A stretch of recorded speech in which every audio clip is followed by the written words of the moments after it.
소망을 품고 나아가라 라는 주제로 함께 은혜 나누기를 원합니다. 오늘 이 성경에 등장을 하고 있는 이 아브라함이라는 사람, 하나님하고는 아무 연관이 없는 사람이에요. 근데 하나님께서 어느 날 문득 이 아브라함에게 오셔서 너의 본토, 친척, 고향, 아버지 집을 떠나라. 내가 지시한 땅으로 가라. 그리하면 네가 복을 받을 것이고 복의 근원이 될 것이며 너희 후손들이 땅에 충만할 것이고 그리고 너를 저주한 자는 내가 반드시 저주를 내릴 것이고 너를 복되게 하는 자는 내가 복을 내릴 것이다. 물론 이것이 예수 그리스도로 예표하신 거예요.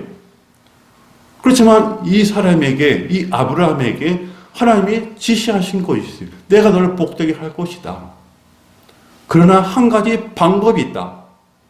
네가 복을 받기를 원하는 삶을 살고자 하면 떠나라. 말씀하시는 거죠. 자, 그 땅이 어디예요? 갈대아 우르란 이 아브라함이 살고 있는 그 고향 땅이죠. 그런데 많은 사람들이 이렇게 오해를 해요. 여기 성경에 지명이 그렇게 되어 있어요. 갈대아 우르, 하란이라고 되어 있어요. 본토 친척 아비 집을 떠나라 이렇게 얘기를 하고 있어요. 근데 여기에서 우리가 보게 되면 어느 한 나라 지명을, 이 동네 명 지명을 뜻한 것 같지만 하나님의 마음속에서 아브라함에게 전달하고 싶은 것은 네가 가지고 있는 것이 무엇이냐, 그걸 버리고 가라, 그 얘기. 고향과 아버지 집, 친척집을 떠나라는 그 말씀으로 연결되어 있지만 하나님의 그 내 속마음 속에서는 네가 그동안 버리지 못하고 있던, 의지하고 있던 것들을 다 버리라, 그 얘기. 그것은 뭐예요? 결국 서두에 말씀했던 것처럼 그 우상이란 존재를 버리고 가라, 그 얘기. 그래서 여러분, 말이 쉽죠. 자신이 그 나이 먹도록 아버지가 곧 운명하실 정도까지 되는 그 나이 가운데 오랜 시간들을 우상에게 파묻혀서 살고 있는 그 인생들이 그 빛을 쉽게 볼 수 있을까요? 못 보죠. 너무 어려운 일이죠. 아브라함에게는 어떻게 보게 되면 자기 아들 독자 이삭을 내어놓은 것과 동일한 거예요. 자신이 그동안 섬겼던 모든 우상들에 대해서 그것을 없이 하고 돌아선다는 것은 쉬운 일이 아니에요. 우리가 지금 그거 겪어보면 알잖아요. 우리의 생활 습관이 금방 바뀌나요? 안 바뀌죠. 그래서 하나님은 아브라함에게 본토, 친척, 고향, 아비 집을 떠나라고 하신 이 말씀은 그동안 네가 섬겼던 피조물에 대한 모든 것들을 버리고 창조주인 나를 보라, 그 말씀입니다. 그리고 너는 복이 근원이 될 것이다 말씀하시는 것입니다. 자, 그래서 아브라함은 갈 바를 알지 못했지만 하나님께서 지명하신 땅으로 가고 있어요. 오전에도 목사님께서 말씀하셨죠. 그 여정이 그렇게 쉬웠지 않다는 것을 여러분이 알고 계시잖아요. 추위에, 더위에, 긴과 어려운 환경 가운데, 목마름 가운데, 질병과 고통 가운데 그 모든 것을 감당하시면서 하나님의 명령하신 바에 따라갔다는 거예요. 그러면 왜 그렇게 따라갔을까요?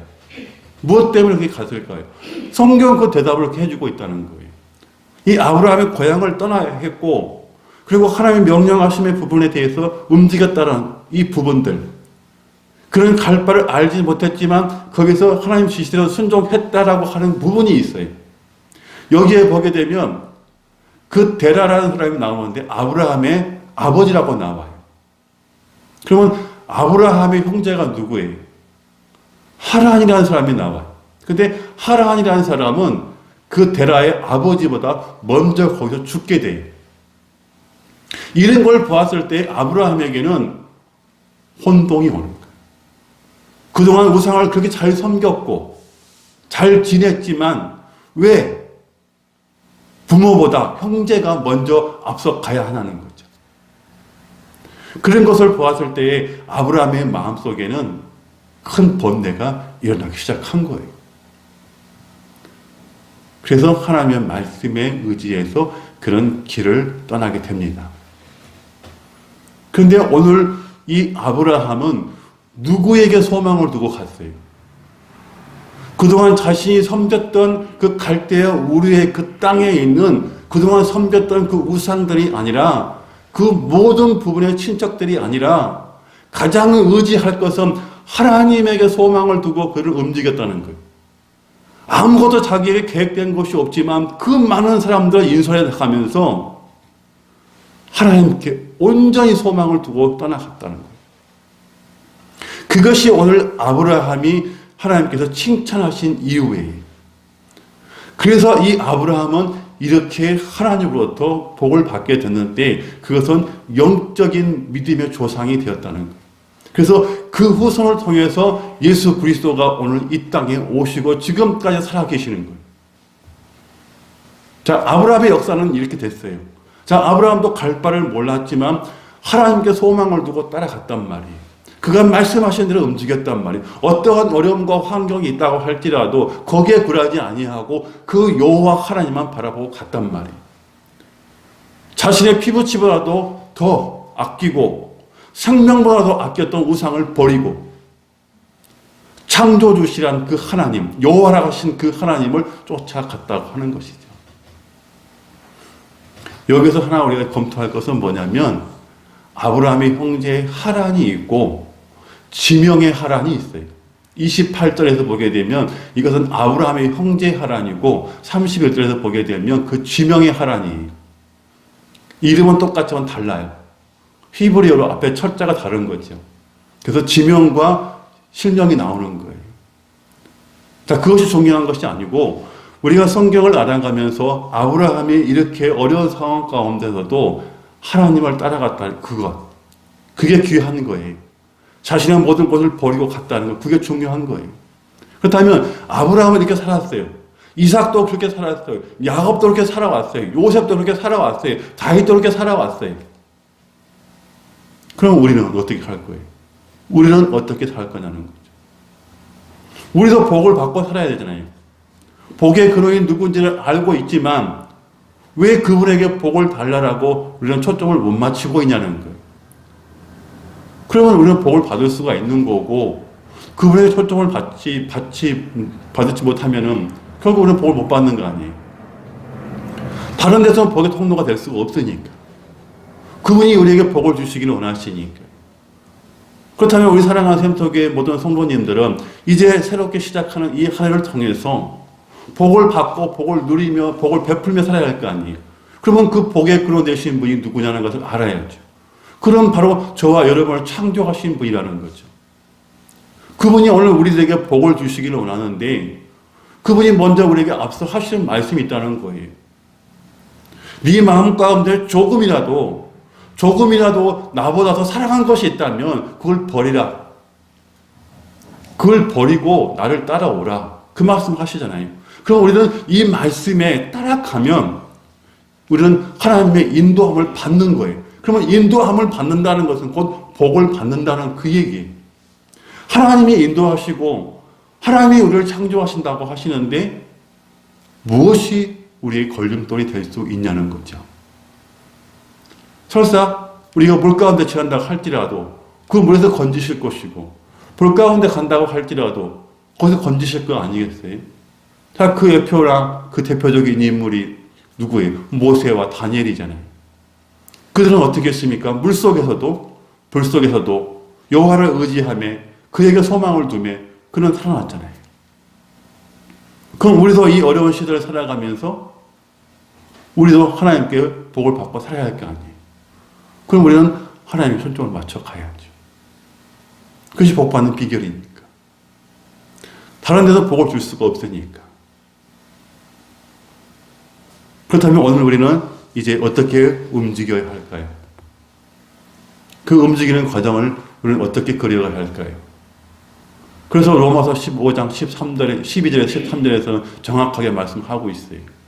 어떤 것이 우리가 복을 받아야 할 것이며 우리의 소망이 누군지를 그리고 우리가 어디에 초점을 맞춰가야 하는지를 로마서 15장 12절에 13절의 말씀을 펴보시기 바랍니다. 로마서 15장 13절에서 12절의 말씀.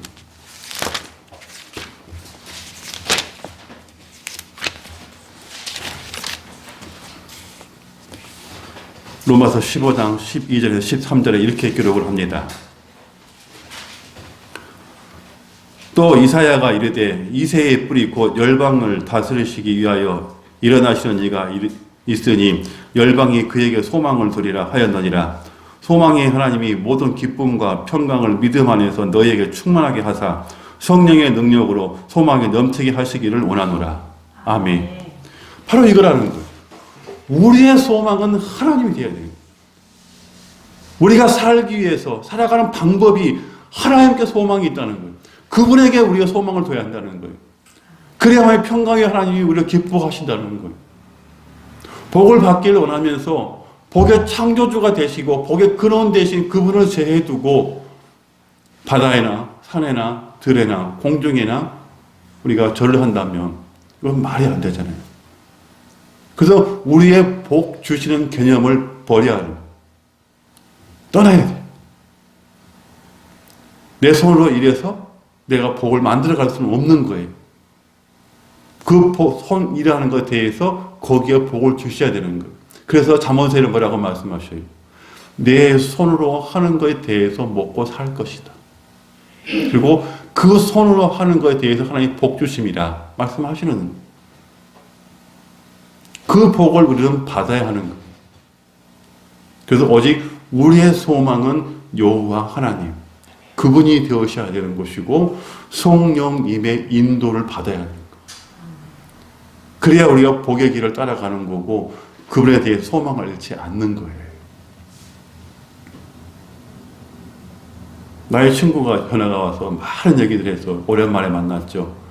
한 30년 만에 만난 것 같아요. 아직 만나진 않았어요. 다음 주에 만나기로 했으니까. 근데 이 카톡이나 이 메시지로 많은 문자들이 와요. 어렸을 때 그 어렸던 그 모습들을 다 보고 자랐으니까. 근데 그 사진들을 이렇게 올렸더라고요. 졸업 사진들을. 시골 촌놈도 그런 촌놈들이 어디 있습니까? 사진 보니까 아주 사람이 아니에요. 그 정도로 이렇게 시골이 낙후된 그런 부분이. 다 상고머리 다 잘라가지고 바가지 엎어서 자르는 머리. 너무 귀엽더라고요. 제 어린 모습, 초등학교 때, 6학년 때 찍었던 그 사진이 거의 처음 보는 거예요. 없어요, 사진이. 근데 그 친구 너무 반가우니까 다 막 찾아가는 거죠. 그랬더니 제가 이제 목사라는 것을 알게 됐어요. 그러니까 이제 다들 공격이 오는 거예요. 어떻게 해서 네가 목사가 됐냐? 야, 이 깨복쟁이 네가 시골 말로 그대로 그냥 쓰는 거예요. 그냥 그 요즘에 TV에 나온 것처럼 어쨌을까 하는 식으로 계속 하는 거예요. 다들 다른 모습이라는 거예요. 근데 어떤 친구는 또 이 신학을 공부한 친구가 있어요. 그러니까 신학교를 가지 아니하고 이 학술로 성경을 공부하는 그 친구가 있나 봐. 그 성경을 아주 빠삭하게 깨뜨리고 있어요. 그래서 저와 계속 이 카톡으로 대화를 하면서 이제 방언에 대해서 나오고 막 은사에 대해서 막 얘기를 하더라고요. 그런 것이 이제 뭐 다 가짜니 어쩌니 막 했어요. 네. 책으로만 하나님을 아는 거예요. 책으로만. 여기로 하나님을 알아야 되는데 이걸로 하나님을 아니까 안 되는 거예요. 그래서 내가 그 마지막 글에다 그렇게 썼어요. 성경은 아는 것이 아니라 믿는 것이니. 자네 예수 믿나? 그렇게 써서 보냈어요. 그리고 이제 내일 만나서 얘기하세요. 이러고 전화를 이렇게 카톡을 끊었어요. 그 시간이 12시 반이에요. 자, 이런 모든 일들을 봤을 때 우리가 중점적으로 보아야 할 것이 뭐냐는 거예요. 성경을 많이 읽고 거기에서 암송을 하고 묵상하는 건 너무 좋아요. 그러나 지식이 되어서는 절대 안 되는 거예요. 절대로. 그 지식의 하나님이 내 가슴 속으로 와야 되는 거예요. 그랬을 때 내가 그분에게 소망을 두는 거고 그분이 나의 복의 근원인 것을 알게 되는 거고 내가 신앙 고백을 하는 거예요. 그런 말미암아서 오늘도 내가 복을 받는 거예요. 큰 불을 쌓아놓은 것이 아니라 그분이 나에게 가장 큰 복을 준 게 뭐냐? 바로 그것은 말할 것도 없어요. 뭐 다 아시잖아요. 가장 큰 복은 영생의 복이잖아요. 그 영생의 복 가운데 우리의 삶의 복도 허락하셨는데 그 삶의 복이 뭐예요? 물질의 복이요? 아니에요. 영생의 복을 주셨지만 삶의 복을 주셨다는 것은 성령님의 인도하심을 허락하셨다는 거예요. 그게 복이에요. 그분이 오늘도 우리를 인도하시는 거예요. 그래서 그분이 오늘 우리를 어디로 가게 해요? 의의 길로 가게 하는 거예요. 그래서 야고보서 2장 4절의 말씀처럼 의인은 오직 믿음으로 말미암아 살리라. 그렇게 고백했던 것처럼, 그 바울 사도가 그렇게 고백했던 것처럼, 야고보 선지자가 고백했던 것처럼, 하박국 선지자가 고백했던 것처럼 우리도 그런 고백이 되는 거예요. 오직 의인은, 오직 내가 사는 것은 믿음이다. 믿음으로 사는 것이다. 그 믿음의 주가 누구예요? 예수 그리스도이시잖아요. 그분을 믿을 때에 성령님께서 우리의 마음에 오셔서 우리로 하여금 인도해 가시는 거예요. 하나님과 교통해 가면서 인도해 가시는 거예요. 잘못 길에 빠지면 거기서 건져주시는 것이고, 좋은 길에 가시면 더 성령의 충만함을 주셔서 더 많은 사람들에게 복음을 전할 수 있도록 능력을 주시는 거고, 그런 말미암아서 우리의 삶은 예수 그리스도를 기념하는 삶이 되는 거잖아요. 이것이 하나님 우리에게 복 주신 우리의 삶이란 말이에요. 우리 피조물에게 주신 영광이란 말이에요. 본인이 다 누려야 할 영광을 우리에게 준 거예요. 얼마나 그러면 저와 여러분이 존귀하신 분들이에요. 그 존귀하신 분들이 하나님이 만들어 놓은 우리보다 못한 그들을 섬기고 있다고 한다면 너무 어리석은 거 아닌가요? 잘못된 것이죠. 탕탕탕탕 두들겨서 물에 팍 끓여서 우리의 숙취 해소를 해주는 거기에 절을 하고 있고, 기름기를 다 빼고 편육을 만들어서 김치에다 먹어야 하는 그곳에 절을 하고 있고, 말이 안 되잖아요. 저 지옥의 불쏘시기로 떼야 하는 땔감에게 인사를 하고 있고 절을 하고 있고, 저 바위를 깎아서 그걸 만들어서 시멘트를 만드는 그 주재료에게 절을 하고 있다는 거, 너무 어리석은 거 아닌가요? 왜요? 하나님을 모르니까 그러는 거예요. 하나님을 모르니까. 그런데 지금도 하나님이 이 땅에 우리를 보내시고 예수 그리스도로 말미암아서 구원을 주셨는데, 하나님을 믿는다고 하는 백성마저도 그런 일을 행하고 있다는 거예요. 이것은 뭐예요? 하나님을 아는 지식이 없다는 거예요. 하나님을 아는 지식이. 그러니까 망하는 거예요. 우리의 복의 근원이 누군지를 알면 우리의 소망을 거기에 두고 가는 거예요. 그랬을 때 우리는 복의 사람이 되는 것이고, 너는 복의 근원이 될지라 하신 그 말씀이 오늘 우리에게 하신 말씀이 되는 거예요. 그렇지 아니하고 그 피조물에게 주점을 소망을 둔다고 한다면 그것은 우리의 복이 아니에요. 우리의 저주가 되는 거예요. 하나님의 생명에서 끊어지니까. 그래서 우리 하나님은 우리를 사랑하시기 때문에 날마다 이 말씀 앞에 우리를 부르셔서 올바른 삶을 살아갈 수 있도록 길을 제시해 주시는 거예요. 오늘도 이 구원의 길을 제시해 주시는 거예요. 내가 너희 아버지다. 내가 너로 하여금 복을 주는 아버지다. 내가 오늘 너를 통해서 그 신의 발에 신을 신겨주는 아버지고, 옷을 입혀주는 아버지고, 금가락지를 줘서 내 아들의 회복을 주는 그 아버지고, 네가 배고파할 때 살찐 송아지를 잡아줄 수 있는 것이 아버지다.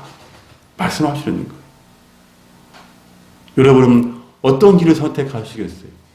하나님이 창조해 놓으신 그 피조물을 선택하여서 그곳에 경배하겠어요? 아니면 그를 창조하신 하나님께 경배하겠어요? 선택은 여러분의 몫입니다. 복을 받을 수 있는 선택도 여러분의 몫입니다. 내 안에 모든 우상들을 버리고, 잘못된 생각이나 가치관까지도 버리고, 오래 묵었던 묵은지 같은 그런 신앙생활도 버리고, 새롭게 도전해 나가는 말씀 위에 설 때 저와 여러분은 반드시 하나님으로 말미암아서 복을 받게 될 것입니다. 그 복을 받기를 원하신다면 사랑하는 여러분, 하나님께 소망을 두고 나가십시오. 그게 인생의 해답인 것이고 인생이 잘 살아가고 복 받는 비결입니다. 복을 달라고 빌지 마시고 복을 주시는 하나님께 초점을 맞췄을 때에 그 초점을 맞춰가는 과정 가운데 하나님 우리에게 복을 주심으로 너는 내 친구야 라고 말씀하시는 거예요. 너는 내 동반자라고 말씀해 주시는 거예요. 너는 내 마음에 합한 자라고 말씀해 주시는 거예요. 그러므로 말미암아서 저와 여러분의 후손까지도 대대손손 하나님께서 복을 주시는 거예요. 그 복 주신 일을 제껴두고 다른 데 경배하지 마십시오. 만몬에게 경배하지 마십시오. 그것도 또한 하나님께서 만드신 겁니다. 피조물에 불과합니다. 우리 세림교회 모든 성도님들은 이제부터라도 묵은지 같은 신앙을 다 버리십시오. 묵은지가 아무리 좋고 편하고 맛있다고 할지라도 그것은 쓰레기에 불과합니다. 이제 새롭게 시작하는 이 한 해를 통해서 우리의 소망 되신 예수 그리스도, 거기에 소망을 두고 가신다면 반드시 저와 여러분은 성령님의 인도하심을 받게 될 것이고, 그분이 오늘 우리에 대해서 의의 길, 지혜, 진리의 길, 생명의 길로 인도할 것이며, 우리의 삶의 목적이 무엇인지를 말씀해 주실 것이고, 그 삶의 목적을 통해서 하나님께 경배하게 될 것입니다. 그 경배하는 가운데 우리는 이미 축복의 사람이 되어 있는 것입니다. 축복은 따라오는 것이 아니에요. 하나님께서 주시는 거예요. 이 복을 다 누리시고 이 한 해 하나님의 영광을 끝까지 올려드리는 우리 모든 성도님들이 되시기를 주님의 이름으로 축원합니다. 기도합니다.